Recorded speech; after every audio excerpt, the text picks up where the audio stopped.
오늘 누가복음을 공부하게 되는데요. 자, 이 그림을 보시면 제가 첫 번째 시간에 보여드렸던 그림 중에 일부입니다. 자, 누가는 의사로 알려져 있죠. 그래서 청진기를 가지고 또 머리에 뭔가를 쓰고 있습니다.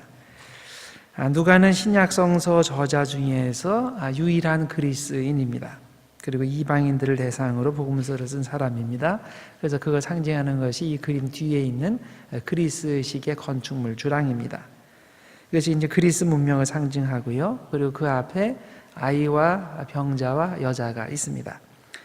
이 세 계층은 당시에 소외된 계층, 별로 인정을 받지 못하는 권리가 없는 그런 계층인데, 누가가 특별히 이런 계층들 사람들에게 이제 관심이 많이 있었다는 거죠. 그리고 누가가 쓴 책이 둘이 있는데, 그 십자가가 이제 그려진 책이 누가복음이고, 불꽃이 그려진 책이 사도행전입니다. 누가의 의도는 이 두 책을 시리즈로 저술하는 것이었죠.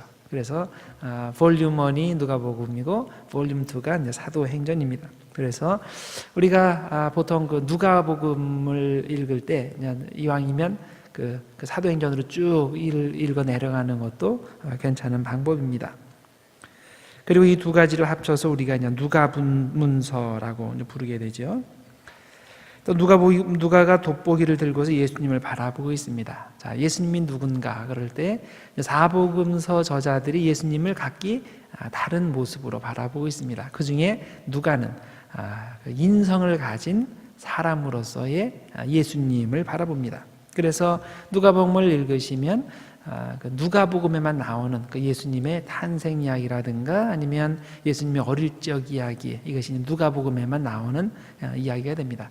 그만큼 예수님의 그 인성에 대해서, 인간적인 모습에 대해서 많은 관심이 있다는 것입니다. 그래서 그 사도행전과 누가복음이 이렇게 쭉 연결이 되는데, 한 사람이 쓰는 것이기 때문에 자연히 그 연속성이 있고 동시에 유사성 혹은 공통점들이 있습니다. 우선 공통점, 첫 번째 눈에 띄는 공통점을 들라 그러면 이 두 책이 모두 그 데오빌로라는 사람에게 쓰여졌다라는 것이죠. 데오빌로가 누구냐에 대해서 의견이 갈립니다. 어떤 사람은 이 데오빌로가 실제 인물이다라고 생각합니다. 그 가이사 궁전의 어떤 그 관리다, 이렇게 생각을 합니다. 그러나 또 다른 사람들은 이 데오빌로가 그냥 지어낸 이름일 것이다 라고 추측을 합니다. 이 복음서가 그냥 일반 기독교인들을 위해서 쓴 글이라는 의미로 테오필로스, 데오빌로라는 그런 단어를 만들었다는 거예요. 왜냐하면 테오는 하나님이란 뜻이고 필로스는 사랑하는 사람, 그런 뜻이에요. 그래서 하나님을 사랑하는 사람, 모든 성도들을 의미하는 거 아니에요? 그래서 그 일반 기독교인들을 대상으로 썼기 때문에 테오필로스, 하나님 사랑하는 사람이라는 이름을 만들어서 거기에는 헌정하는 형식으로 했다라고 해석을 합니다. 어떤 게 진짜인지는 몰라요. 이 누가복음과 사도행전에 나오는 요 내용, 그 이름 그것만 빼고 아무 정보가 없기 때문입니다. 그래서 어쨌든 이 두 책이 이제 데오빌로라는 동일 인물에게 헌정되었다. 그래서 이제 첫 번째 부분이 누가복음과 사도행전 부분이 거의 비슷하게 시작이 된다. 그걸 생각하고 계시면 됩니다.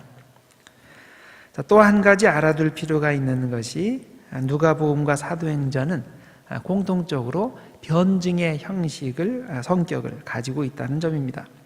자, 둘 다 바깥 세상에, 이방인들에게 기독교는 해로운 종교가 아니다라는 것을 변증을 합니다. 그러면 예수님께서 잡히시고 또 제자들이 고통당하고 고난받고 이런 것들이 왜 그러냐?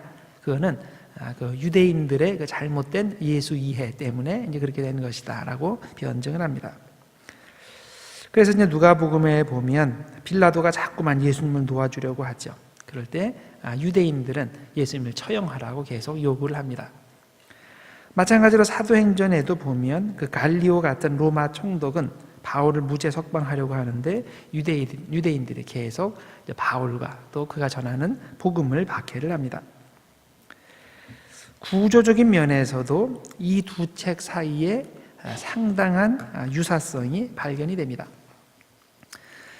자, 예를 들어서 누가복음 처음 시작할 때 데오빌로에게 헌정하는 그런 섹션이 있죠.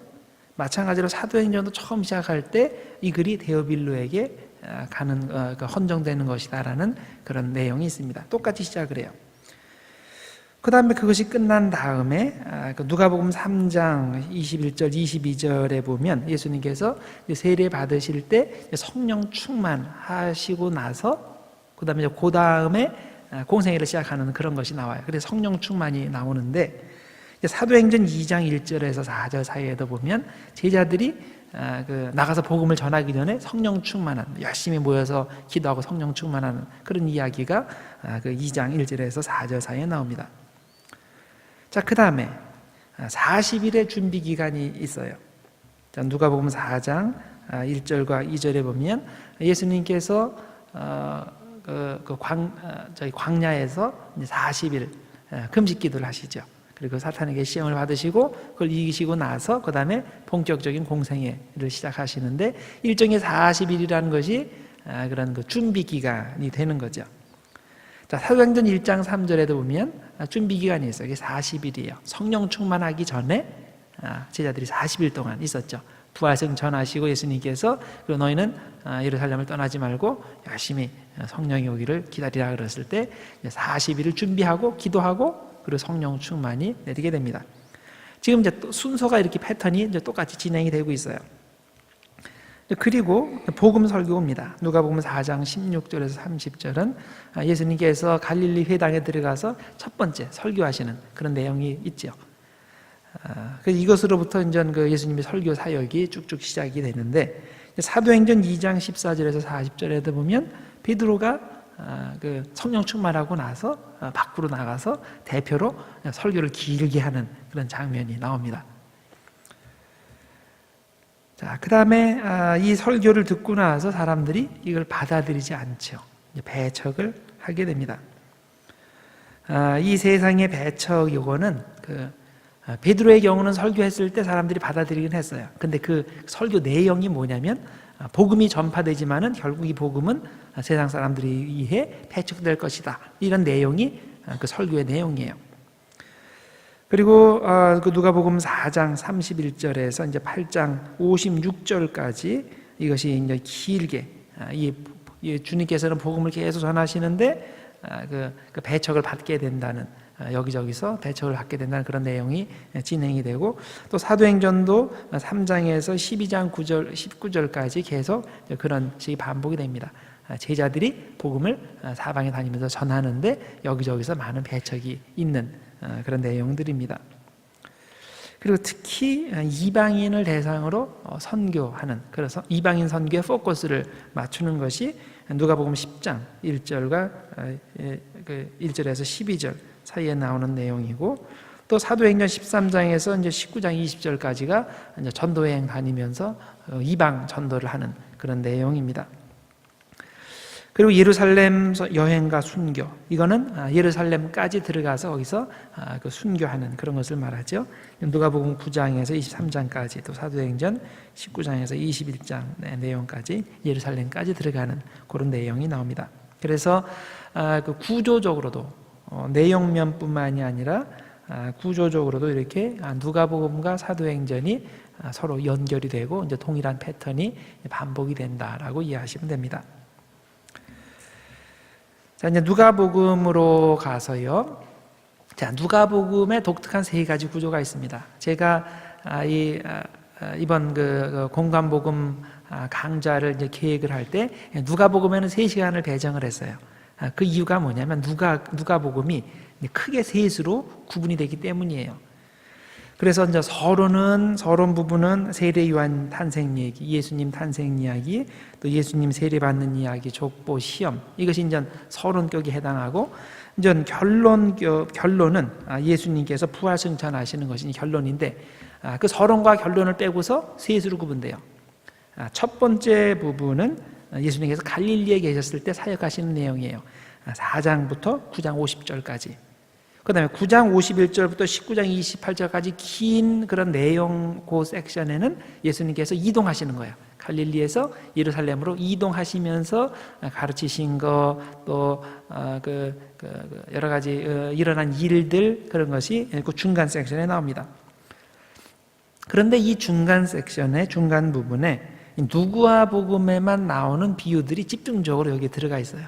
그래서 누가복음의 특징이 뭐냐 그렇게 알고 싶으시면 이 중간 부분을 읽으시면 돼요. 여기에 선한 사마리아인의 비유도 나오고 어리석은 부자 이야기도 나오고 탕자 이야기, 또 그 나사로와 그 거지 나사로와 부자의 이야기도 여기 나오고, 또 바리새인과 세리가 성전에서 기도하는 그런 내용도 나오고, 그래서 이제 이 누가복음에만 독특한 그런 비유 내용이 이 중간에 들어가 있다, 그렇게 이해하시면 됩니다. 그리고 그 다음 마지막 섹션은 예루살렘에 들어가서 사역하시는 거예요. 그게 19장 29절에서 이제 마지막까지 갑니다. 그리고 마지막 4절은 예수의 승천에 대한 그런 내용이 나오고, 그 다음에 사도행전에 이제 또 승천의 내용이 다시 반복되면서 이어지게 됩니다. 자, 누가복음의 그 신학적 특징들이 있습니다. 이 내용은 제가 이미 신약 개관을 할 때 누가복음 부분에서 이제 자세히 제가 이제 말씀을 드렸는데, 그것을 참조하시면 되겠습니다. 그렇지만 여기서는 이제 간단하게 그 주제만 요약하고 넘어갑니다. 먼저 누가복음의 특징을 들라 그러면 아까 처음 그림에도 나왔듯이 사회적 약자에 대한 관심입니다. 예수님께서 처음 그 나사렛 회당에 들어가서 설교하신 것이 누가복음 4장 16절 이하인데, 여기에 그 일종의 예수님의 미션 스테이트먼트, 예수님의 자신의 그 사역의 원칙을 설명을 하십니다. 그런데 여기서 이사야 61장을 인용하시면서 이제 자신의 사역의 기본 방향과 목표를 선언하셨습니다. 인용한 내용이 이런 거예요. 가난한 자에게 복음을 전하게 하시려고 내게 기름을 부으시고 나를 보내사 포로된 자에게 자유를, 눈먼 자에게 다시 보게 함을 전파하며 눌린 자를 자유롭게 하고 주의 은혜의 해를 전파하게 하려 하심이라. 여기에 예수님의 관심과 예수님의 사역 방향이 잘 설명되어 있습니다. 예수님은 가난한 자, 포로된 자, 눈먼 자, 눌린 자, 즉 이 세상의 약자들에게 관심이 많이 있으시다는 겁니다. 그리고 이 선언대로 실제적으로 누가복음에 보면 예수님께서 이런 사회적 약자들에 대해서 그 비유의 말씀도 하시고, 또 그들과 함께 그 사역도 하시고, 그런 이야기들이 많이 나옵니다. 그래서 사마리아인을 주인공 혹은 믿음의 모범으로 제시하는 것들이 여러 군데 나옵니다. 여인들의 이야기들도 많이 나오고요. 또 누가복음에서는 가난한 사람이 칭찬받고 부자가 이제 정죄받는 그런 이야기들도 많이 나옵니다. 자, 그 다음에 또 한 가지 그 누가복음과 이제 사도행전도 마찬가지고요. 이 누가문서의 특징을 들라 하면 성령과 기도와 전도에 대한 강조입니다. 이 내용은 제가 미리 이제 저번에 그 개관 시간에 말씀드린 내용인데요. 자, 누가복음은 사도행전과 더불어서 성령을 특히 강조를 합니다. 그래서 누가복음 시작하자마자 세례 요한이 모태로부터 성령 충만함을 받은 것으로 설명되어 있고, 마리아도 성령 충만해서 예언하고, 그 엘리사벳도 성령 충만합니다. 그 밖에 그 성령 충만한 예들이 계속 반복해서 나오고요. 그리고 이런 성령의 강조는 곧 기도의 강조로 이어지게 됩니다. 성령 충만과 기도는 언제나 서로 연결되어 있습니다. 그리고 이렇게 기도를 통해서 성령 충만 받게 되면 그 다음에 이루어지는 일이 자연히 전도로, 복음 전도로 이루어지게 됩니다. 그래서 누가문서에는, 이것이 누가복음도 마찬가지고 사도행전도 마찬가지고 공통적으로 성령과 기도와 전도에 관한 모티브가 계속 반복해서 나옵니다. 자, 그 다음에 제가 개관 시간에는 자세히 설명드리지 않았지만은 제가 이제 오늘 그 누가복음의 특징 중에 하나로 설명드리고 싶은 것은, 이 누가복음에 보면 성서적 인물들 사이에 상당한 유사성이 발견된다는 겁니다. 자, 우선 그 세례 요한이 처음부터 나오게 되는데요. 세례 요한과 구약의 사무엘이 비슷하게 설명되어 있어요. 일종의 그 모델 같이 그렇게 사용하는 겁니다. 자, 복음서들 중에 유일하게 누가복음만 요한의 출생 이야기를 담고 있는데, 이 출생 이야기를 자세히 읽어보면 구약의 사무엘의 출생 이야기와 많은 부분 비슷한 것을 발견하게 됩니다. 우선 장소를 봅시다. 다른 복음서들에서는 요한이라는 사람이 처음 등장하는 것이 광야예요. 광야에서 외치는 자의 소리가 있어 하고서 쭉 시작을 해요. 그런데 이 누가복음에서는 요한 이야기가 어디서부터 등장을 해요? 성전에서부터 등장을 합니다. 왜? 아버지 이야기를 먼저 해야 되니까. 그래서 요한의 아버지 사가랴가 성전에 들어가서 봉사를 할 때 그때 천사가 나타나서 아들이 태어날 거다. 그리고 그 이름을 요한이라고 하라. 이제 그런 내용이 그 성전에서 일어나게 됩니다. 자, 그러면 사무엘에서는 이 사무엘의 출생 이야기로 이제 시작이 되는데, 그 장소가 어디냐면 실로 성소였어요. 옛날에는 성전은 없었으니까 이제 성소가 성전화로 연결되는 거죠. 이 성소에서 사무엘의 어머니 한나가 자식이 없어서 울면서 하나님께 간절히 기도할 때 엘리 제사장이 듣고서 그 여인을 축복하는 그런 내용이 있죠. 이 장소가 성전입니다. 그리고 세례 요한과 사무엘은 공통적으로 아버지가 제사장이에요. 둘 다 제사장 가문 출신입니다. 어머니도 공통점이에요. 둘 다 어머니가 있는데 그 어머니가 모두 아기를 낳지 못하는 노년의 나이에 하나님의 특별한 은혜로 아들을 낳은 거예요. 사무엘도 그렇고 이 세례 요한도 그런 거예요. 또 이 두 사람 모두 예비자 역할을 합니다. 자, 요한은 누구를 예비해요? 예수님을 예비하죠. 그래서 예수님의 길을 예비하는 사람으로 태어나서 예수님이 사역을 시작할 수 있도록 예수님에게 세례를 베풉니다. 근데 사무엘은 이스라엘의 초대 왕인 사울의 길을 예비하는 사람이 됩니다.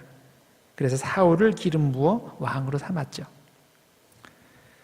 또 이 두 사람은 새 시대의 선구자 역할을 한 사람들입니다. 일종의 그 중간에 딱 낀 사람이에요.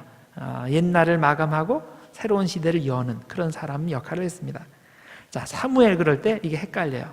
이게 그 사사인지 아니면 선지자인지. 왜냐하면 그 중간에 딱 낀 사람이기 때문이에요. 그래서 보통 얘기를 할 때 사무엘은 마지막 사사라고 얘기를 해요.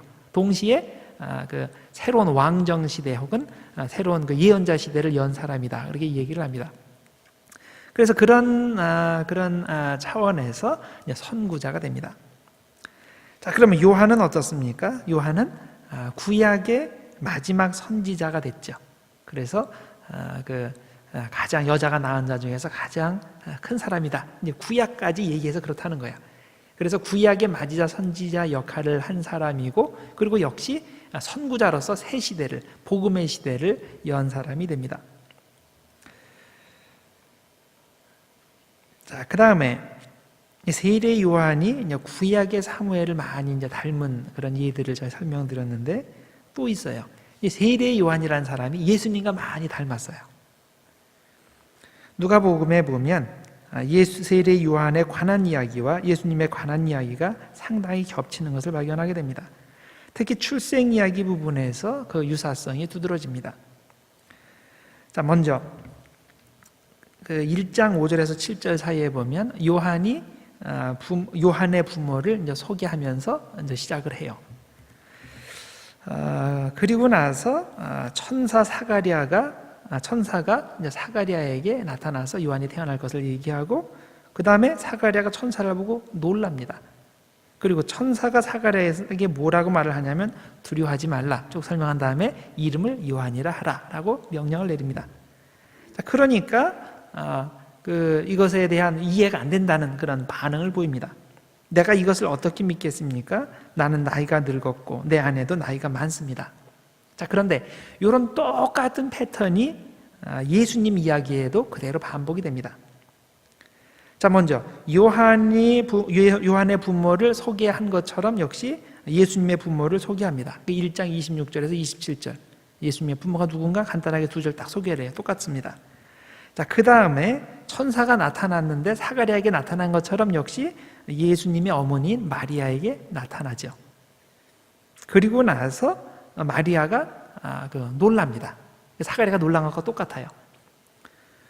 자, 그리고 나서 이제 천사가 이제 마리아에게 하는 말이 역시 옛날 사가랴에게 이야기한 것과 비슷합니다. 자, 사가랴에게는 뭐라고 얘기했냐면 두려워하지 말라 이렇게 시작을 해요. 두려워하지 말라, 이름을 요한이라 하라. 근데 마리아에게도 똑같이 반복을 합니다. 두려워하지 말라로 시작해요. 두려워하지 말라, 좀 설명한 다음에 이름을 예수라 하라. 이게 똑같은 패턴입니다. 자, 그러니까 사가랴의 경우에 그것에 대해서 이제 또 반론을 제기했죠. 내가 이것을 어떻게 믿습니까? 나는 나이 늙고 내 아내도 나이가 많습니다. 자, 마리아도 똑같은 종류의 반론을 제기합니다. 이런 일이 어떻게 있겠습니까? 거의 비슷한 얘기예요. 나는 남자를 알지 못합니다. 또 1장 80절에 보면 예수님에 대해서 이렇게 설명을 해요. 쭉 설명한 다음에 아이가 자라며, 예수를 말하는 거예요. 아이가 자라며 심령이 강하여지고 라고 되어 있습니다. 근데 이제 그 세례 요한에 대해서 2장 40절에 보면 또 비슷한 패턴이 나와요. 여기에도 아이가 자라며, 여긴 요한을 얘기하는 거예요. 아이가 자라며 강하여지고 지혜가 충만하며 라고 되어 있습니다. 제가 시간 관계상 몇 가지만 지금 뽑아서 말씀을 드린 거예요. 이건 좀 앞부분만, 누가 보면 앞부분만 제가 뽑아서 말씀드렸는데 뒤에 읽어가시면 비슷한 점들이 계속 반복돼서 나옵니다. 그래서 여러분들이 그것을 누가복음 속에는 이렇게 예수님과 이런 그 세례 요한과의 이제 유사성들이 있다, 이게 특징이다라고 아시면 앞으로 누가복음을 읽으실 때 그거를 한번 찾아서 읽어보세요. 그리고 그 사무엘과 세례 요한의 관계도 생각하시면서 읽으시고. 근데 그것뿐만 아니라 예수님과 다른 제자들, 예수님의 제자들과의 유사성도 많이 발견이 됩니다. 예수님의 제자들이니까 당연히 예수님과 제자들이 이제 비슷해야 한다고 생각할 수 있지만 이게 진짜 제자가 될 때 그렇게 되는 것이지, 이 겉으로만 제자가 되면 절대 예수님을 닮지 못하겠죠. 비슷해지지가 않습니다. 자, 그러면 어떤 면에서 제자들이 예수님과 비슷한지를 살펴봅시다. 우선 기도할 때 성령 충만을 받는 모습이 비슷합니다. 자, 누가문서의 특징 중 하나가 기도라고 말씀했죠. 누가문서라고 할 때 제가 설명드린 거는 이제 누가복음에서 사도행전까지 쭉 이어지는 걸 말하는 거예요. 이 두 책을 한 책으로 1권, 2권 쭉 이어져서 이제 말씀을 드립니다. 자, 누가문서의 특징 중 하나가 기도인데, 자, 예수님은 평소에 기도를 많이 하시는 분이시요. 어떤 중요한 일이 있을 때면 새벽 기도도 하시고 또 철야 기도도 하셨습니다. 자, 제자들도 마찬가지로 기도를 많이 했습니다. 그리고 기도 많이 할 때 성령 충만을 받습니다. 자, 예를 들어서 누가복음 3장 21절과 22절에 예수님에 대해서 이렇게 설명을 합니다. 백성이 다 세례를 받을세 예수도 세례를 받으시고 기도하실 때에, 이 기도하실 때가 누가복음만 나온다 그랬죠? 기도하실 때에 하늘이 열리며 성령이 비둘기 같은 형체로 그의 위에 강림하시더니. 자, 여기에 기도와 성령이 연결됩니다. 예수님이 공생애를 시작하시기 전에 세례를 받을 때 기도를 통해서 성령이 임했다고 하는데, 이 비슷한 일이 제자들에게도 일어납니다. 제자들이 세상으로 나가서 복음을 전하기 전에 함께 모여서 열심히 기도했죠. 열심히 기도했을 때 성령 충만을 받았습니다. 자, 예수님께서 기도하시고 세례받을 때는 성령이 내릴 때 비둘기의 형태로 내리셨고, 이제 제자들이 열심히 기도할 때는 불의 형태로, 불꽃이 이렇게 갈라지는 형태로 임했습니다. 그것이 이제 사도행전 2장 2절 이하입니다. 호련히 하늘로부터 급하고 강한 바람 같은 소리가 있어 그들이 앉은 온 집에 가득하며 마치 불의 혀처럼 갈라지는 것들이 그들에게 보여 각 사람 위에 하나씩 임하여 있더니 그들이 다 성령의 충만함을 받고 성령이 말하게 하심을 따라 다른 언어들로 말하기를 시작하니라.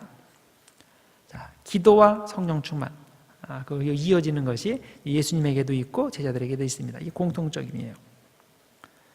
자, 그 다음에 또 하나의 공통점을 들라 하면 예언 성취와 사람들의 배척, 이 패턴이 반복이 됩니다.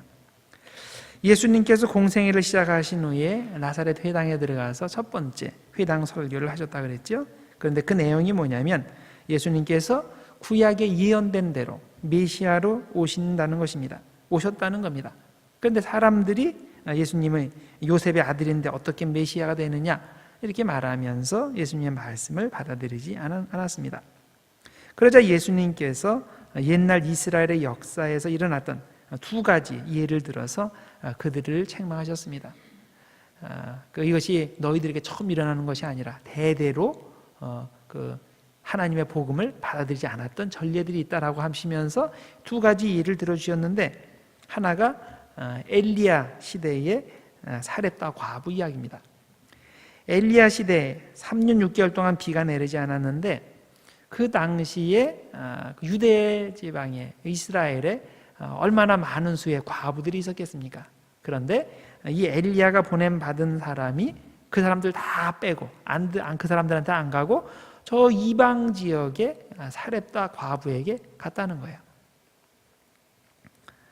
또 하나는 엘리사 시대에 그 나아만이 고침을 받은 겁니다. 엘리사 시대의 유대 지방에 얼마나 많은 문둥병자들이 있었겠습니까? 유대인들 문둥병자들이 많았을 거예요.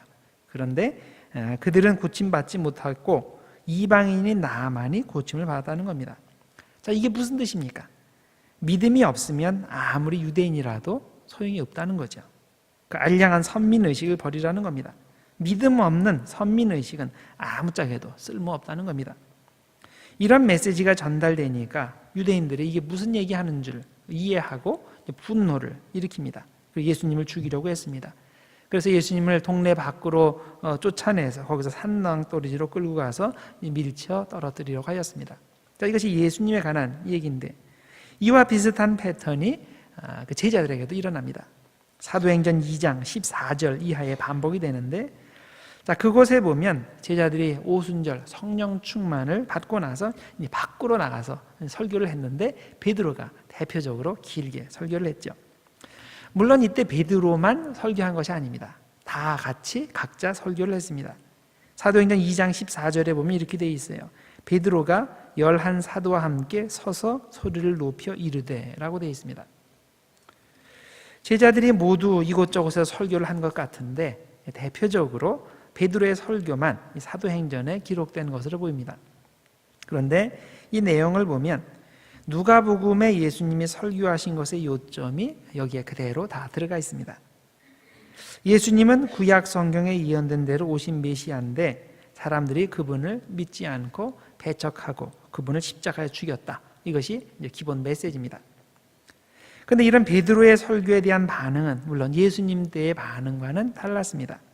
예수님의 경우에는 사람들이 예수님을 죽이려 하였지만 이 베드로의 설교를 들은 사람들은 회개하고 3,000명이나 되는 숫자가 세례를 받고 신자가 되었다라고 되어 있습니다. 어쨌든 예수님의 공생의 첫 설교와 오순절 성령 충만 후에 제자들의 첫 설교는 이렇게 내용이 비슷합니다. 자, 그 밖에 세세한 부분들에서 예수님과 제자들 사이의 유사성들이 많이 발견됩니다. 누가복음 5장 17절 이하에 보면 예수님께서 네 죄 사함을 받았다라고 하시면서 중풍병자를 고치시는 내용이 나오는데, 사도행전 9장 32절 이하에도 보면 베드로가 중풍병자를 고칩니다. 중풍병으로 침상에 오래 누워 지내던 그 애니아라는 병자를 예수님의 이름으로 고치게 됩니다. 유사합니다. 또 누가복음 7장에 보면 유대인들에게 칭찬받는 이방인 백부장이 자신의 종을 고쳐달라고 하면서 예수님을 초청하였고, 예수님께서 이제 그의 집으로 이동하시는 중에 이제 여러 가지 역사가 일어나죠. 그런데 사도행전 10장에도 보면 베드로가 유대인들에게 칭찬받는 이방인 백부장 고넬료의 집으로 초청받아 가서 그곳에서 복음 전하는 이야기가 나옵니다. 또 누가복음 곳곳에서 예수님께서 바리새인과 서기관들을 비롯한 유대 지도자들과 종교적 논쟁을 벌이시는데, 사도행전의 제자들도 역시 똑같은 패턴을 보이죠. 그들과 논쟁을 벌입니다. 바울에 대한 이야기도 역시 예수님에 대한 이야기와 아주 흡사합니다. 예수님은 자신이 예루살렘에 가면 고난받게 된다는 것을 알면서도 하나님의 뜻을 위해서 굳이 예루살렘으로 들어가셨죠. 그런데 바울도 역시 예루살렘으로 가면 자기가 체포되어 큰 고난을 당한다고 여럿이 중간중간에 이제 예언도 해주고 막 그랬는데, 바울도 그걸 다 알고 있음에도 불구하고 꼭 예루살렘으로 들어갔습니다. 하나님의 뜻을 이루기 위해서. 이것이 이제 바울이 예수님의 패턴을 그대로 따라서 하는 거죠. 예수님의 경우 베드로와 다른 제자들이 예수님이 고난받으면 안 된다고 막았고, 바울의 경우에는 역시 아가보를 비롯한 많은 사람들이 바울에게 예루살렘으로 들어가지 말라고 간청을 합니다. 이게 사도행전 21장에 나오는 내용입니다.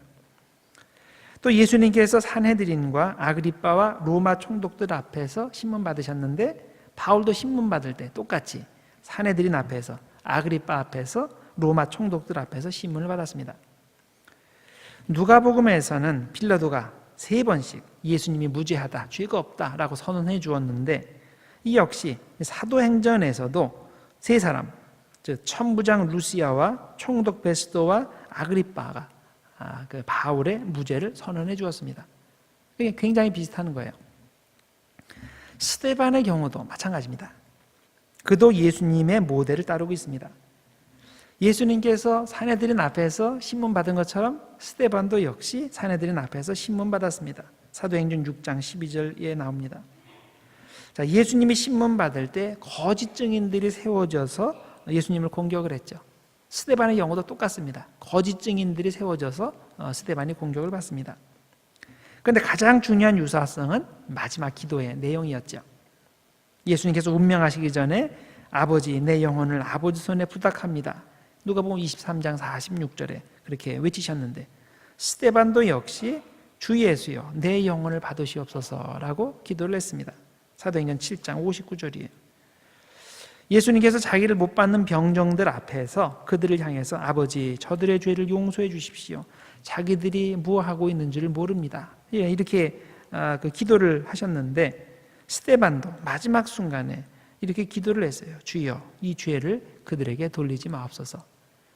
그러니까 이 마지막 순간에 기도하는 모습이, 스데반의 기도의 모습이 예수님의 그 기도의 모습을 똑같이 반복을 하는 겁니다. 또 한 가지 주목할 것은 스데반이 예수님을 이 그 마지막 순간에 인자, Son of Man으로 불렀다는 사실입니다. 자, 이 인자라는 명칭, 이 단어는 이 복음서에서만 나옵니다. 그것도 다른 사람들이 예수님을 부른 적이 없어요. 예수님이 자기 자신을 가리켜서 인자라고 불렀어요. 그런데 복음서 이외의 구절에서 이 스데반이 유일하게 이 인자라는 단어를 사용한 겁니다. 스데반이 성령 충만하여 하늘을 우러러 주목하여 하나님의 영광과 민 예수께서 하나님 우편에 서신 것을 보고 말하되 하늘이 열리고 인자가 하나님 우편에 서신 것을 보노라. 사도행전 7장 55절 56절 내용입니다. 자, 그만큼 이 스데반이라는 사람이 예수님을 모델로 알고서 따라갔다는 얘기예요. 자, 그런데 이렇게 예수님과의 관계에서만 이렇게 유사성이 발견되는 게 아니라, 이제 사도행전에 나중에 여러분들 읽어보시면 이 베드로와 바울도 둘이 굉장히 비슷합니다. 베드로와 요한은 그 예루살렘 성전 미문에 앉아서 구걸하던 나면서부터 못 걷게 된 사람을 이렇게 세웠죠. 이게 사도행전 3장 2절에 나온 내용인데, 바울도 14장 8절에 가면 루스드라에서 나면서부터 못 걷게 된 사람을 이렇게 세웁니다. 똑같은 종류의 병자를 고쳤어요. 또한 사람들이 기적을 행하는 베드로를 보고 그 베드로가 지나가면 그림자라도 이렇게 나에게 이렇게 덮이면 나에게 기적이 일어날 줄을 알고서 이제 그렇게 하려고 노력을 했는데, 그것이 이제 그 5장 15절에 나온 내용인데, 이 바울의 경우도 비슷했습니다. 19장 11절과 12절에면 이렇게 되어 있어요. 하나님이 바울의 손으로 놀라운 능력을 행하게 하시니 심지어 사람들이 바울의 몸에서 손수건이나 앞치마를 가져다가 병든 사람에게 얹으면 그 병이 떠나고 악기도 나가더라. 자, 거의 똑같은 패턴이죠. 또한 베드로가 마술사 시몬을 만난 것처럼, 8장에 나오는 내용인데, 바울도 마술사 엘루마를 만났습니다. 똑같아요. 또 베드로는 사마리아에 있는 신자들에게 안수하여 성령을 받게 했는데, 이 8장 17절에 나오는 내용인데, 바울도 역시 에베소에 있는 신자들에게 안수하여 성령을 받게 했습니다. 19장 6절이에요. 자, 그 밖에 여러분들이 사도행전을 읽어보시면 이 베드로와 바울 사이에 수많은 유사성들이 있는 것을 발견하게 됩니다. 제가 그걸 다 말씀 못 드려요. 하도 많아가지고. 지금 제가 대표적으로 몇 가지만 뽑아서 지금 말씀드린 거예요.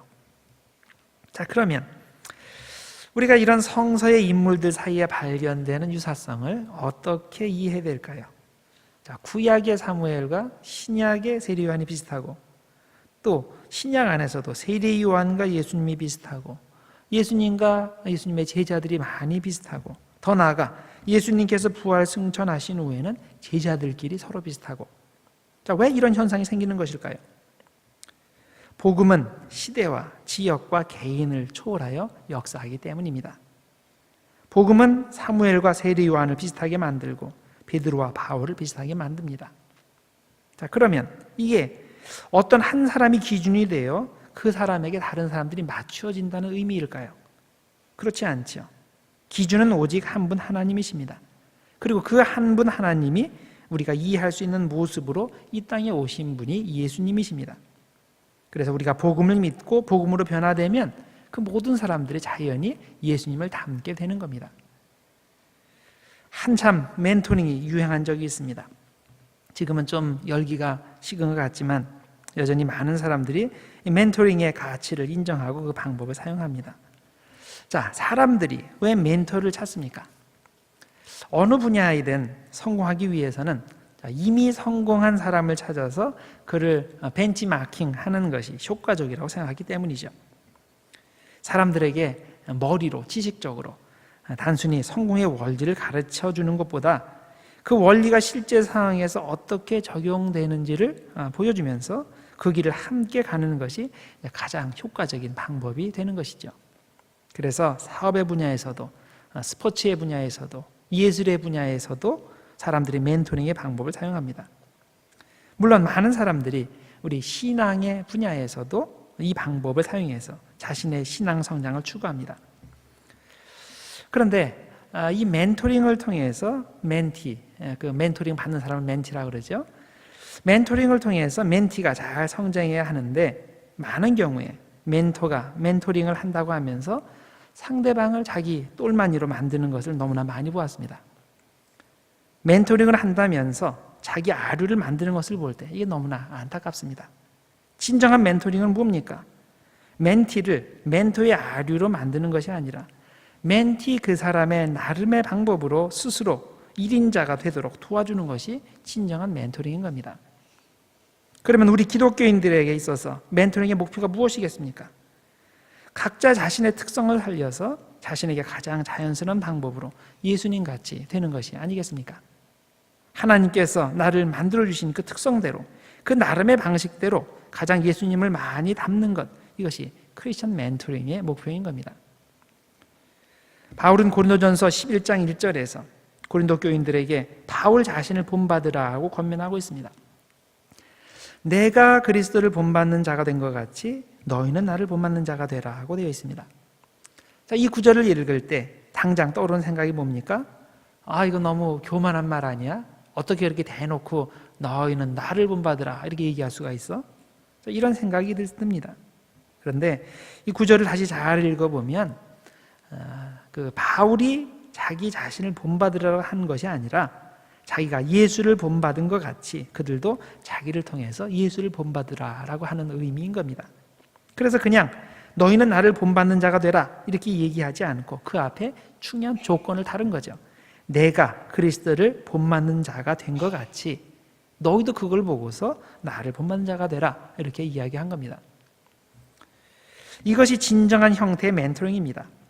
자, 크리스천 멘토링의 핵심은 멘티가 하나님이 부여해 주신 성격과 재능과 가능성을 통해서 자신의 방법대로 가장 주님을 많이 본받는 사람이 되는 겁니다. 멘토는 멘티를 주님께로 인도하는 중간 통로의 역할을 할 뿐입니다. 그런데 만일 멘토가 말로는 나는 주님을 멘토로 삼고 따라하고 있으니까 너도 나를 통해서 주님을 본받으라고 하면서 실제로는 멘티의 모든 개성을 죽이고 모든 방면에서 자기와 똑같은 사람이 되도록 유도한다면 이건 주님의 제자를 만드는 게 아니라 자기 제자를 만드는 아주 나쁜 사람입니다. 그래서 멘토링을 하거나 멘토링을 받을 때 정말로 조심해야 됩니다. 무조건 따라가지 말고 무조건 하면 안 되고 그거 생각하며 해야 됩니다. 멘토가 멘티를 주님께로 인도하는 순수한 통로가 되지 못하면 이런 종류의 멘토는 없는 게 훨씬 낫습니다. 이런 사람은 정말로 위험한 사람입니다. 주님께로 가는 길을 막기 때문이죠. 그래서 멘토 역할을 하는 분은 혹시 내가 멘티의 특성을 죽이고 그를 나의 아류로 만들고 있지는 않은지 이걸 정말 잘 심각하게 생각해야 됩니다. 또 멘티는 내가 지향하는 목표가 멘토가 아니라 주님이라는 사실을 절대로 잊으면 안 됩니다. 그리고 언제나 그 멘토를 넘어서 주님께로 초점을 맞출 줄 알아야 됩니다. 자, 왜 사무엘과 세례 요한이 비슷하고 베드로와 바울이 비슷하게 됐는지 아시겠죠? 그것은 그들이 어떤 인간 멘토를 본받았기 때문이 아니라 주님을 본받았기 때문인 겁니다. 우리가 성경에 나오는 주님의 모습을 본받을 때 시대가 다르고 사는 지역이 다르고 성격이 달라도 결국 주님의 성품과 삶을 본받게 되어 있습니다. 예수님의 제자는 서로 비슷하게 만들어질 수밖에 없는 겁니다. 그래서 우리가 누가문서에 나오는 여러 인물들이 많은 부분 서로 비슷해지는 것을 발견할 때 이것이 어느 특정 사람을 본받기 때문에 생기는 현상이 아니라 모두가 각자의 상황에서 주님을 멘토로 삼아 그분을 본받기 때문에 발생하는 아주 이상적인 모습이라고 받아들이시면 됩니다. 그 다음에 제가 또 말씀드리고 싶은 것은 누가복음 4장 1절에서 13절 사이에 나오는 그 세 가지 시험에 대해서입니다. 예수님께서 공생을 시작하시기 전에 사막에서 그 사탄에게 세 가지 시험을 받으셨는데 이것이 마태복음 4장에도 나오고 이 누가복음 4장에도 나옵니다. 그런데 이 두 군데를 읽어보시면 당장 눈에 띄는 것이 세 가지 시험의 순서가 서로 다르다는 것이죠.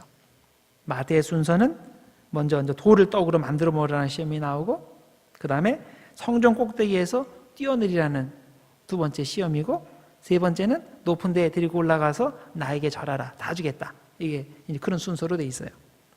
그런데 누가의 순서는 두 번째와 세 번째가 바뀌어 있습니다.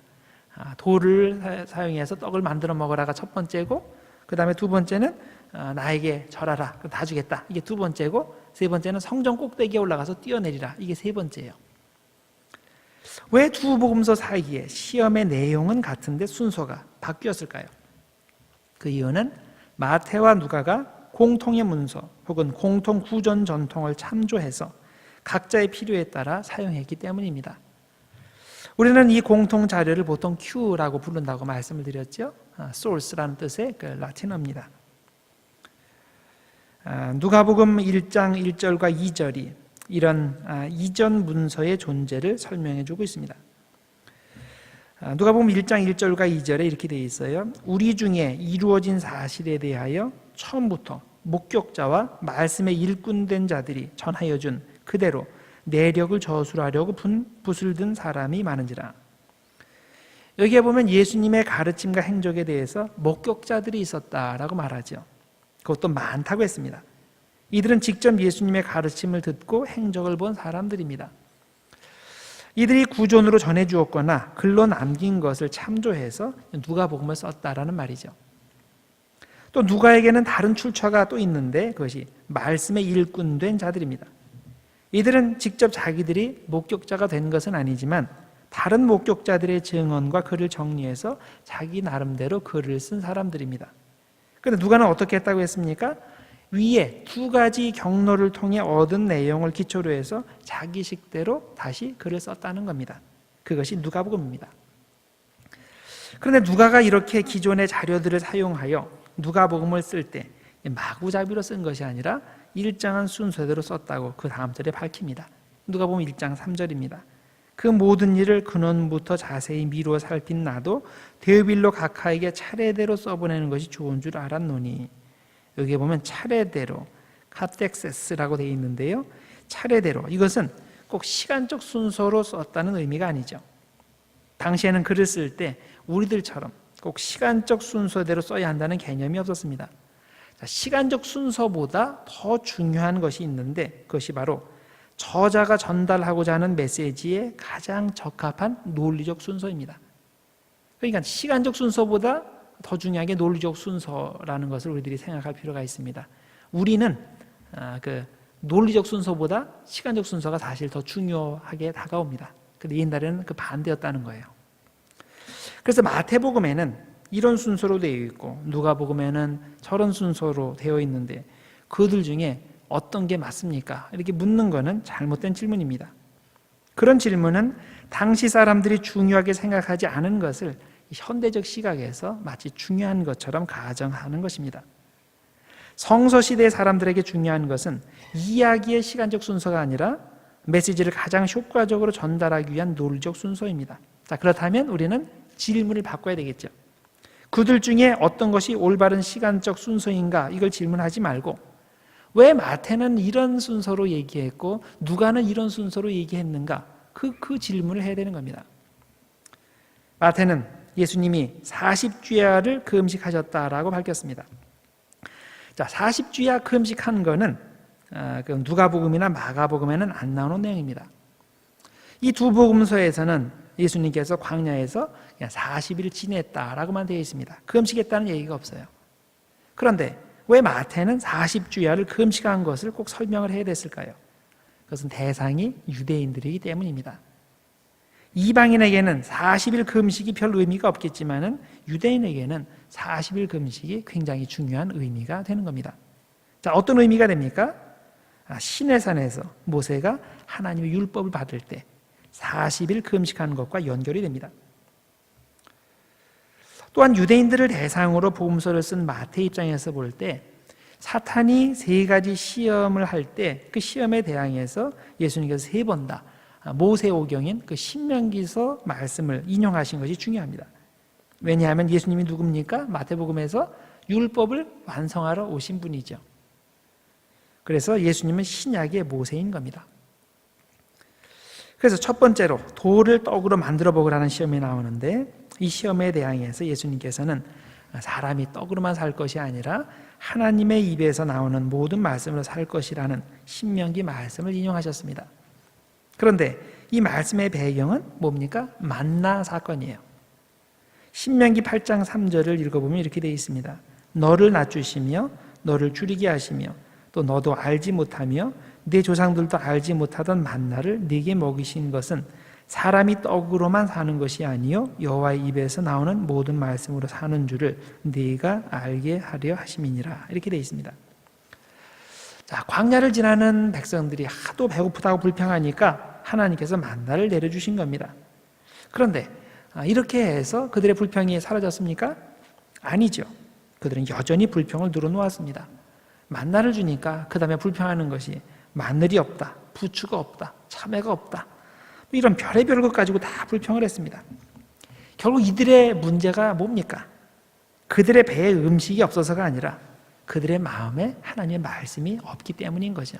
하나님을 신뢰하고 하나님의 말씀에 순종하고자 하는 그런 믿음이 없었던 겁니다. 그래서 예수님께서 신명기 8장 3절을 인용해서 배고픔의 문제는 하나님을 신뢰하고 그분의 말씀에 순종해야 해결된다고 말씀하신 겁니다. 그 다음에 성전 꼭대기에서 뛰어내리는 시험이 있었죠. 자, 만일 예수님께서 저 높은 성전 꼭대기에서 뛰어내리시면 천사가 와서 예수님의 발이 땅이 닿지 않게 기적을 보여줄 것이고, 그러면 이리학 사람들 앞에서 예수님이 유명인사가 될 거라는 말인데, 예수님께서는 이에 대항하여 하나님을 시험하지 말라는 신명기 말씀을 인용하셨습니다. 신명기 6장 16절과 17절이죠. 너희가 마사에서 시험한 것 같이 너희의 하나님 여호와를 시험하지 말고 너희의 하나님 여호와께서 너희에게 명하신 명령과 증거와 규례를 삼가 지키며. 이스라엘 백성들이 르비딤에 도착했을 때 물이 없다고 불평하였습니다. 모세에게 왜 우리를 억지로 애굽에서 끌어내서 이 뜨거운 사막에서 우리를 죽게 하느냐 이렇게 불평했습니다.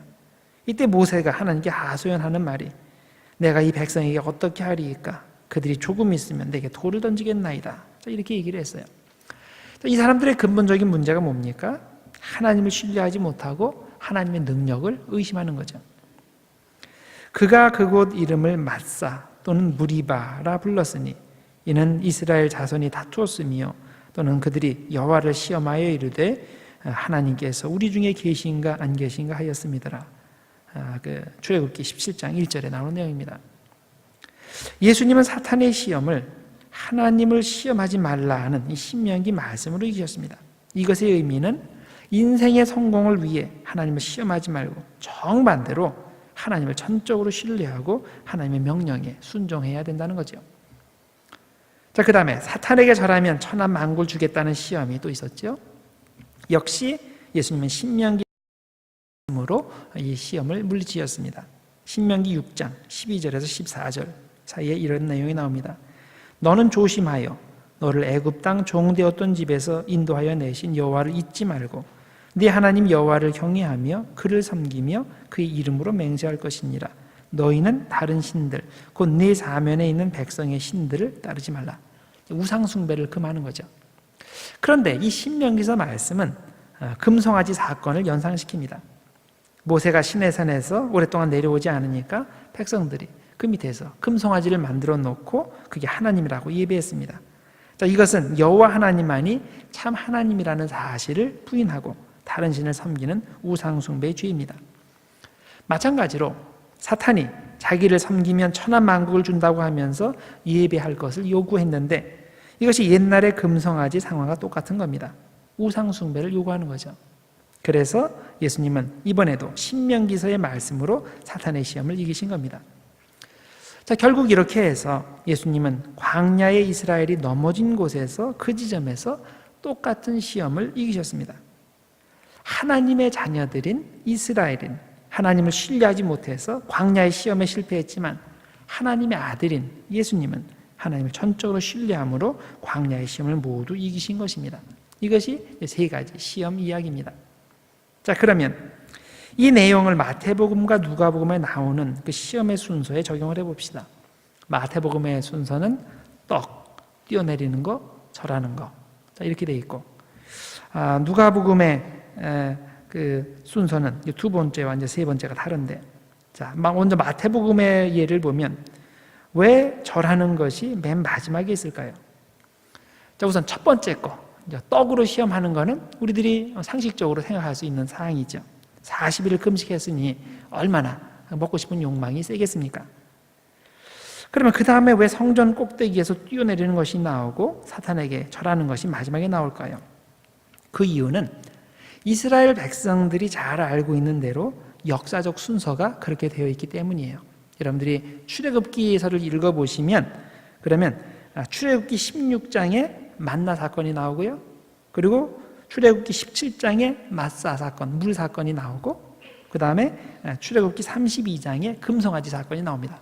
그래서 마태복음은 그 구약을 잘 알고 있는 사람들을 그 대상으로 전한 복음이기 때문에 그 구약 출애굽기에 나오는 순서대로 그 시험의 순서가 결정이 된 겁니다.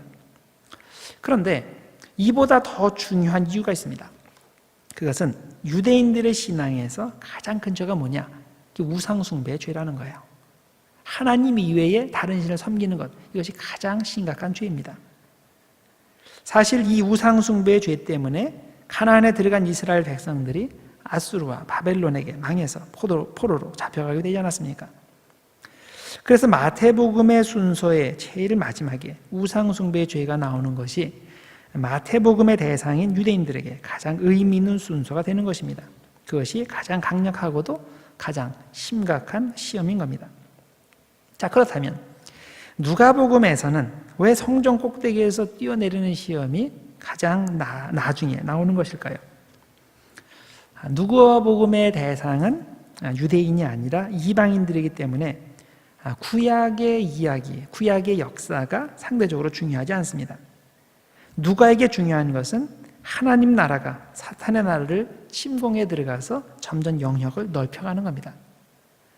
마치 예수님의 사역이 이 변두리 지역인 갈릴리에서 시작해서 유대로 들어가고 그 다음 예루살렘으로 들어가면서 사탄의 세력을 점점 더 물리치듯이 이 같은 패턴이 여기에 연결이 됩니다. 누가복음에서는 위에 세 가지 시험 이야기에 이어서 4장 16절부터 예수님께서 나사렛 회당에 들어가셔서 자신의 사역의 원칙을 설명하시는 이야기가 나오는데 이 4장 18절 19절이 이사야서 61장 1절 이하를 인용하고 있습니다. 자, 다시 읽어드리면 이렇습니다. 주의 성령이 내게 임하셨으니 이는 가난한 자에게 복음을 전하게 하시려고 내게 기름을 부으시고 나를 보내사 포로된 자에게 자유를, 눈먼 자에게 다시 보게 함을 전파하며 눌린 자를 자유롭게 하고 주의 은혜의 해를 전파하게 하려 하심이라 하였더라. 자, 이 내용을 한마디로 요약하면 해방시키는 겁니다. 자유를 주고 풀어주는 겁니다. 사탄이 묶어놓고 잡아놓은 사람들을 사탄의 손아귀에서 해방해 주는 겁니다. 그런 이유로 이 이야기에 이어서 곧바로 31절부터 예수님이 더러운 귀신 들린 사람을 해방시켜 주시는 이야기가 이어집니다. 사실 이 해방의 모티브는 누가문서 전체 핵심 개념이 됩니다. 누가문서는 예수님의 사역이 갈릴리에서부터 시작해서 예루살렘을 거쳐서 사도행전으로 가면 그것이 땅끝까지 이어지게 되죠. 방향성이 그렇게 된 거예요.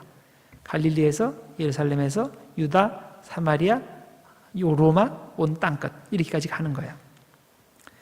이야기의 처음에는 복음이 영적 싸움의 변두리인 갈릴리에서 출발하지만 그 후에 점점 싸움의 중심지인 예루살렘으로 이동하고 그 다음에 예루살렘을 정복한 후에는 땅끝으로 이동하는 겁니다. 이것이 누가문서가 가지는 그 이동의 패턴입니다. 자, 다시 누가복음에 나오는 시험의 순서로 돌아가면 왜 누가복음에서는 성전 꼭대기에서의 시험이 제일 마지막에 나오는 것일까요? 그 이유는 누가복음의 초점은 예루살렘이기 때문입니다. 전체 스토리가 갈릴리에서도 시작해서 예루살렘으로 이동하는 것으로 되어 있습니다. 그래서 누가복음에 나오는 시험의 순서는 복음 혹은 하나님의 나라가 사탄의 세력과 영적 싸움을 하는 장소의 이동을 그대로 따르게 됩니다. 즉 떡의 시험은 광야, 즉 예루살렘이 아닌 곳에서 시험이 있었던 거고, 그 다음에 높은 산에서 사탄에게 절하는 시험은 지리적으로 높은 그 예루살렘에서의 시험이고, 자, 예루살렘이 가장 높다 그랬죠? 그래서 예루살렘 딴 데 가는 건 다 밑으로 내려간다 그랬죠? 그게 높은 곳이에요. 그래서 성전 꼭대기는 그 높은 곳 중에 가장 높은 곳이죠. 성전 꼭대기에서 뛰어내리는 시험은 그야말로 영적 싸움의 중심인 유대 율법주의를 상징하는 것으로 볼 수 있는 겁니다. 그래서 마태복음과 누가복음에서 예수님의 광야 시험의 순서의 차이를 이렇게 이해하시면 됩니다. 마태복음은 유대인을 대상으로 쓴 복음서이기 때문에 유대인들이 잘 아는 출애굽기의 역사의 순서대로, 그리고 가장 심각한 죄인 우상숭배의 죄를 마지막에 위치해 놓는 순서대로 기록되었다고 이해하시면 됩니다. 한편 누가복음은 이방인을 대상으로 쓴 복음서이기 때문에 그런 이스라엘의 역사를 고려할 필요 없이 예수님께서 갈릴리에서 예루살렘으로 이동하여 유대주의의 중심인 성전에서 마지막 가장 격렬한 영적 싸움을 하신 것을 그런 시험의 순서로 표현한 것이다 라고 이해하시면 됩니다. 자, 그러면 우리가 예수님의 이 세 가지 시험을 우리 자신에게 어떻게 적용할 수 있을까요? 우선 돌로 떡을 만들어서 먹으라는 시험. 자, 이것은 마귀가 우리의 가장 시급한 문제인 먹는 문제를 가지고 시험을 하는 거죠. 사탄은 바보가 아닙니다. 가장 약한 부분을 공격할 줄 압니다. 우리에게 가장 약한 곳, 가장 시급한 곳이 어딘 줄을 잘 알고 있으니까 반드시 그곳으로 공격해 들어옵니다. 중국에 가시면 그 만리장성이 있죠. 어떤 사람들은 지구에서 만리장성이 보인다고 하는데 그건 다 거짓말이고, 어쨌든 만리장성이 크고 아주 긴 것만은 확실해요. 그런데 중국이 그 야만족들의 공격을 막기 위해서 이 만리장성을 건축했는데 결국 그 성이 그 이족들을 막지 못했죠. 그 이유가 뭡니까? 바로 문지기가 문제였죠. 아무리 성이 튼튼해도 적군이 이 문지기를 돈으로 매수해가지고 그 문을 열어주면 아무리 성을 튼튼하게 세워놔도 아무 소용이 없는 겁니다. 사탄은 이 원리를 너무나도 잘 알고 있습니다. 당연히 그런 약점을 통해서 공격을 해 들어오죠. 그래서 우리는 우리의 약한 곳이 어딘지를 제대로 알고 있어야 됩니다. 자, 사람마다 약한 곳이 달라요. 자기가 그것을 알고 있어야 돼요. 내가 약한 곳과 남이 약한 곳이 다른데 남과 비교하면서 남에 대해서 이러쿵저러쿵 얘기할 필요가 없는 거예요. 왜냐하면 나는 나 자신이 약한 부분이 따로 있기 때문에. 그래서 나 자신이 자주 무너지는 곳이 어딘지를 잘 분별을 해서 그것을 집중적으로 막아야 됩니다. 그래야 신앙이 무너지지 않습니다. 40일을 금식한 예수님에게 가장 약한 부분, 당연히 먹고자 하는 욕구입니다. 40일 동안 굶었으니 얼마나 배가 고픕니까? 그런데 사탄이 이 약한 곳을 통해 공격을 했는데 예수님께서 이것을 하나님의 말씀으로 이겨내셨습니다. 사람이 떡으로만 살 것이 아니라 여호와의 입에서 나오는 말씀으로 산다고 하시면서 시험을 이기셨습니다. 물론 예수님께서 이렇게 말씀하셨다고 해서 육신의 양식이 필요 없다, 과소평가하시는 것은 아닙니다. 오히려 연약한 인간과 동일시하시면서 동시에 하나님의 식량을 공급해 주실 것을 철저히 신뢰하셨던 겁니다. 하나님의 말씀으로 산다는 것은 육신의 음식을 먹지 않고도 살 수 있다는 말이 아니라 하나님의 말씀을 믿고 하나님을 전적으로 신뢰함으로써 이 먹는 문제, 이것을 해결할 수 있다는 겁니다. 이 먹는 것에 매여 사는 상태에서 해방되어야 한다는 말입니다. 사탄은 이 세상에서 먹는 문제보다 더 시급한 일은 없다고 유혹합니다. 그러나 더 시급한 것이 있는데 그것이 뭡니까? 바로 하나님의 말씀이죠. 하나님의 말씀을 거역하면서 먹는 것을 선택하는 것은 그걸 아무리 아름답게 포장해도 사탄이 주는 시험이라는 것을 우리들이 항상 명심해야 됩니다. 두 번째, 사탄에게 절하라는 시험. 이것은 일종의 정치적인 시험입니다. 자기에게 한 번만 절하면 천하만국의 모든 권세와 영광을 주겠다는 허황된 약속이죠. 사탄이 먹는 문제로 예수님을 넘어뜨릴 수 없다는 것을 깨닫자 그 다음에 이 배고픔의 문제를 뛰어넘는 유혹을 시도하는데 그것이 바로 정신적 차원의 유혹입니다. 우리가 빵 문제가 해결이 되면 더 이상 유혹을 받지 않습니까? 나는 먹는 것만 해결되면 신앙생활 정말 잘하겠습니다. 내 이 경제적인 문제만 해결되면 내가 제대로 주님을 위해서 충성하겠습니다. 정말로 그럴까요? 저는 그런 경우를 못 봤습니다. 우리의 기초적 욕망이 해결되고 나면 그 다음에는 더 편해지고 싶고 더 즐기고 싶고 더 가지고 싶고 남들 위해 더 군림하고 싶어집니다. 다른 종류의 유혹들이 몰려옵니다. 이에 대해 예수님께서는 이렇게 대답하셨습니다. 하나님께만 경배하고 그분만을 섬기라고 성경에 기록되어 있다. 이렇게 대답하셨습니다. 사탄은 우리에게 지름길을 제시하며 그렇게 어렵게 살 필요 없다고 유혹을 합니다. 큰 희생 없이 그저 절 한번 하는 것으로 모든 것을 가질 수 있다고 유혹하는데 이런 유혹은 십자가 고난을 통한 인류 구원을 방해하려는 사탄의 전략입니다. 예수님이 받으실 부활의 영광은 오로지 십자가의 고난을 통해서만 얻어지도록 예정되어 있는데 사탄은 그 길을 통하지 않고서도 모든 권세를 가질 수 있다고 유혹하는 겁니다.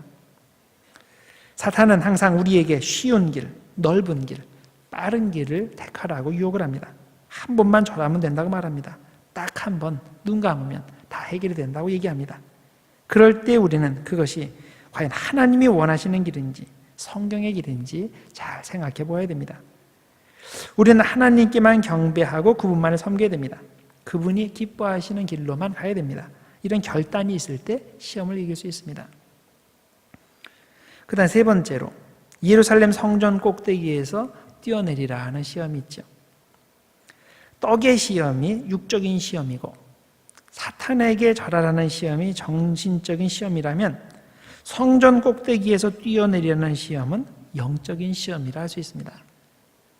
이 시험은 종교적 가치를 인정하는 사람들이 자주 받게 되는 시험입니다. 우리는 똑바로 알아야 됩니다. 하나님을 정말 잘 믿는 신자라고 해서 사탄의 시험을 비껴가는 일이 없다는 겁니다. 대표적으로 우리에게는 교만의 시험이 있습니다. 에덴 동산에 아담을 시험하여 성공했던 그 원초적 시험이 바로 교만죄죠. 내가 그 높은 성전 꼭대기에서 뛰어내렸는데 어디선가 천사들이 나타나서 내 발이 땅에 부딪히지 않게 나를 잡아주었다. 이 얼마나 근사한 일입니까? 이로써 다른 사람들이 내가 얼마나 중요한 사람인지를 인정하게 되지 않겠습니까? 그것도 성전에서 이런 일이 일어났으니 예루살렘의 모든 경건한 사람들이 다 나를 알아주지 않겠습니까? 우리 착각하지 말아야 됩니다. 우리가 거룩한 주님의 성전에 있다고 해서 자동적으로 사탄의 시험이 없어진다고 생각하면 큰 오산입니다. 사탄은 우리가 예배하는 이 시간, 예배하는 이 장소에서도 똑같이 유혹의 손길을 펼치고 있습니다. 그래서 우리가 시험에 들지 말게 하옵소서라는 그 주기도문을 외울 때 이것이 교회 밖의 삶의 현장에서만 필요한 것이 아니라는 걸 알아야 됩니다. 바로 이 자리, 이 예배의 자리에서도 똑같이 필요한 겁니다. 마귀가 유혹하지 못하는 거룩한 장소는 이 세상에 없습니다. 마귀가 유혹하지 못할 정도로 거룩한 사람은 이 세상에 없습니다. 성전 꼭대기에서 예수님을 시험한 사탄이라면 이곳에 있는 여러분과 저도 충분히 시험할 수 있지 않겠습니까? 따라서 우리는 언제 어디서나 어느 영적 상태에서도 사탄은 우리를 시험할 수 있다는 것을 알고 항상 겸손하게 하나님의 은혜를 구하며 영적으로 깨어 있어야 하는 겁니다. 자, 그러면 이 세 가지 시험 이야기가 이것으로 끝일까요? 미안하지만 끝이 아닙니다. 성경을 읽어보시면 한 절이 더 있어요. 예수님이 사탄의 세 가지 시험을 이기셨으니까 사탄이 예수님에게 영원히 떠난 게 아닙니다. 4장 13절에 보면 이런 구절이 나와요. 마귀가 모든 시험을 다 한 후에 얼마 동안 떠나니라. 이게 무슨 말이에요? 얼마 동안 떠나니라. 그 다음에 또 온다는 얘기죠. 실제적으로 또 왔어요. 마귀가 예수님을 시험하다가 실패했을 때 완전히 참패해서 예수님을 영원히 떠난 것이 아니라 잠깐 동안만 떠났다는 말인데 참으로 사탄답지 않습니까? 그래서 이후에 보면 사탄은 예수님의 사역 내내 바리새인들과 사두개인들을 통해서 시험을 했고 또 예수님의 제자 가운데 하나인 가룟 유다를 통해서 십자가를 지게 만들었습니다. 정말 예수님께서 십자가 위에서 돌아가실 때까지 집요하게 공격했던 것입니다. 따라서 우리는 사탄의 공격이 얼마나 집요한가를 깨닫고 잠시도 긴장을 풀지 말아야 됩니다. 한 번 내가 사탄에게 참패를 안겨주었다고 해서 절대 사탄이 영원히 떠나는 것이 아니라는 말입니다. 항상 우리 주의를 배회하며 우리에게 빈 구석이 없나 취약한 것이 없나 관찰했다가 기회가 생길 때, 약한 부분이 생길 때 가차없이 그것으로 공격해 들어옵니다. 그래서 우리는 항상 무장을 하고 있어야 됩니다. 하나님의 말씀으로 무장하고 있어야 되고 그리고 항상 깨어서 기도해야 됩니다. 광야에서 사탄의 모든 시험을 이기신 주님의 결단이 오늘 여러분과 저에게도 그대로 임해서 우리도 예수님처럼 시험을 이기는 주님의 제자들 모두 되기를 주님의 이름으로 축원합니다. 기도하겠습니다. 하나님 아버지 감사합니다. 누가복음 말씀을 통해서 우리들 자신의 모습을 살펴보게 하시니 감사합니다. 하나님, 예수님이 그런 사탄의 시험을 받으셨다면 우리도 당연히 더 큰 시험을 받지 않겠습니까? 예수님께서 성전 꼭대기에서도 시험을 받으셨다면 우리도 교회 안에서 당연히 시험을 받지 않겠습니까? 하나님 아버지, 우리들을 인도하시고 축복하셔서 우리가 경계하게 하시고 또 사탄이 얼마나 위험한 것을 알고 우리들이 주님의 말씀으로 무장하고 기도로 무장할 수 있도록 하나님 인도하여 주시옵소서. 예수님의 이름으로 기도드리옵나이다. 아멘.